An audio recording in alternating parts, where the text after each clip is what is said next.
ကဘာပေါ်ကအဆင့်အမြင့်ဆုံးနဲ့ခေတ်အမီဆုံးလေးစိတ်ကြီးမင်္ဂလာကဘာပေါ်မှာအဆင့်မြင့်ဆုံးနဲ့ခေတ်အမီဆုံးလေးစိတ်ကြီးကိုပြောပါဆိုရင်တော့ဥရောပနိုင်ငံတွေအားလုံးကိုကြော်တက်ပြီးစင်ကာပူနိုင်ငံရဲ့ချန်ဂီအပြည်ပြည်ဆိုင်ရာလေးစိတ်ကြီးကိုလက်ညှိုးထိုးပြရပါလိမ့်မယ်ဒီလေးစိတ်ကနှစ်ပေါင်းများစွာဆက်တိုက်ကဘာအကောင်းဆုံးလေးစိတ်အဖြစ်စုရေရရှိထားပြီးတော့ခရီးသည်တွေအတွက်ပုံမှန်လေးစိတ်ဝန်ဆောင်မှုတွေပေးတဲ့အပြင်ထူးခြားတဲ့အတွေ့အကြုံတွေကိုလည်းပေးစွမ်းနိုင်ပါလိမ့်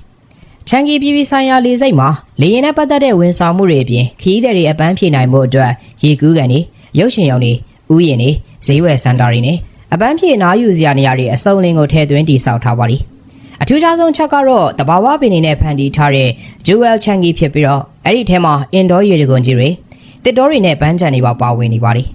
ဒါအပြင်ချန်ဂီလေးစိတ်ရဲ့ဤပညာတွေကခင်မီပြီးလေရင်တက်ချိန်စင်းချိန်နေနဲ့အဲ့တွေပစ္စည်းတွေကိုစီမံခန့်ခွဲရမှာလေအလွန်လွယ်ကူမြန်ဆန်ပါလိမ့်အဲဒါကြောင့်မလို့ချန်ဂီပြည်ပြည်ဆိုင်ရာလေးစိတ်ဟာလေးစိတ်တစ်ခုထပ်ပို့ပြီးတော့ခရီးသွားတွေအတွက်အပန်းဖြေအနားယူစရာနေရာတစ်ခုလိုတော့မှဖြစ်လို့နေပါလိမ့်